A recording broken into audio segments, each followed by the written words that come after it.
आज हम सीखेंगे पूर्णांक।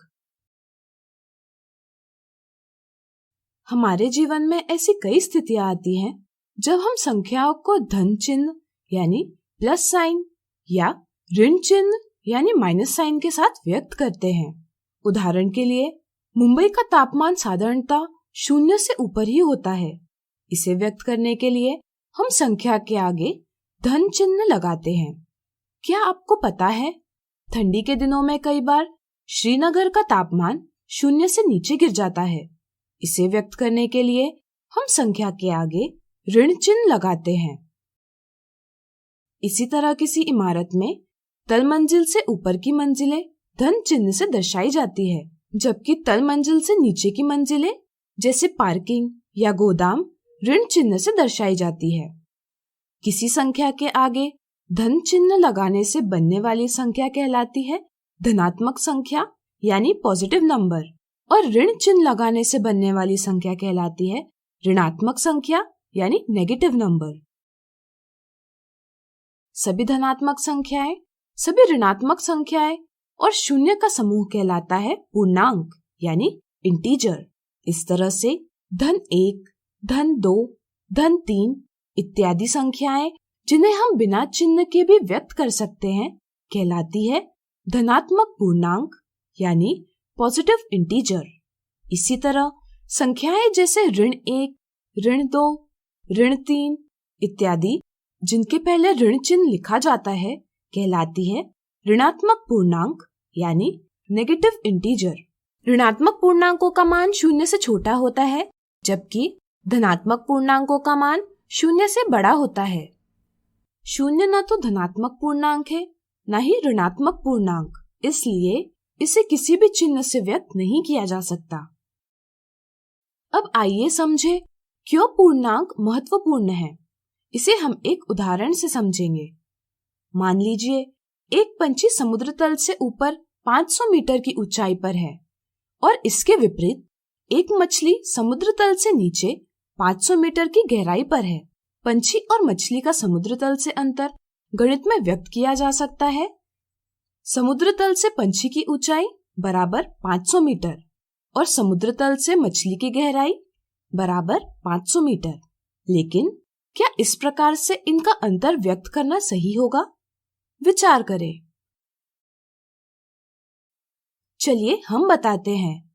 यह गलत होगा क्योंकि दोनों समुद्र तल से विपरीत स्थानों पर है। पंछी समुद्र तल से ऊपर है जबकि मछली समुद्र तल से नीचे है। ऐसी विपरीत स्थितियों को व्यक्त करने में पूर्ण संख्याएं यानी होल नंबर्स असमर्थ होती हैं। ऐसी विपरीत स्थितियों को व्यक्त करने के लिए हम पूर्णांकों यानी इंटीजर्स का प्रयोग करते हैं। जैसे यहाँ हम समुद्र तल से ऊपर की ऊंचाई धनात्मक संख्या धन 500 मीटर से व्यक्त करेंगे और समुद्र तल के नीचे की गहराई ऋणात्मक संख्या ऋण 500 मीटर से व्यक्त करेंगे।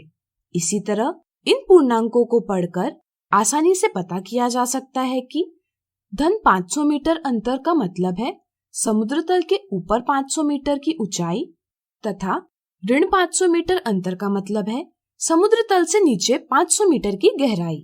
अब आइए कुछ और स्थितियों में पूर्णांकों का प्रयोग देखकर इनकी समझ और अच्छे से बनाएं।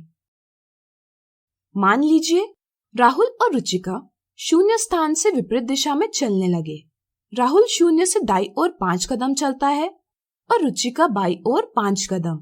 क्या आप बता सकते हैं 0 स्थान से इनकी दूरी कैसे व्यक्त की जाएगी? विचार करें।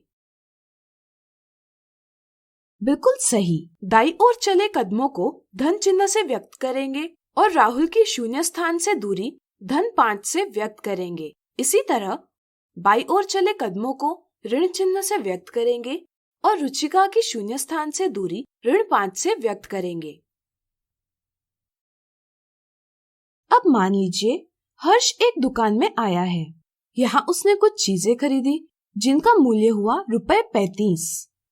समस्या ये है कि उसके पास सिर्फ 30 रुपए हैं। ऐसे में हर्ष दुकानदार को 30 रुपए देता है और बचे 5 रुपए दुकानदार के पास उधार रखता है। क्या आप बता सकते हैं दुकानदार ने हर्ष द्वारा रखे उधार रुपयों को अपने खाता बही में किस प्रकार लिखना चाहिए? सोचिए सोचिए। सही पहचाना। दुकानदार ने हर्ष के नाम के सामने ऋण 5 रुपए लिखना चाहिए, जहां ऋण चिन्ह व्यक्त करेगा हर्ष के पास उधार राशि। ठीक इसी तरह जब हम बैंक खाते में धनराशि जमा करते हैं यानी डिपॉजिट करते हैं, तो इसे धन चिन्ह से व्यक्त किया जाता है, जबकि अगर धनराशि खाते से निकाली जाती है यानी विड्रॉल की जाती है, तो इसे ऋण चिन्ह से व्यक्त किया जाता है। पैसों की बात चल ही रही है, तो आइए लाभ यानी प्रॉफिट और हानि यानी लॉस की भी बात कर लेते हैं। मान लीजिए एक व्यापारी 20 रुपए मूल्य की वस्तु 25 रुपए में बेचता है, जिस कारण उसे 5 रुपए का मुनाफा या लाभ होता है। चूंकि उसे 5 रुपए का लाभ हो रहा है, इसलिए इसे हम धन 5 रुपए से व्यक्त करेंगे।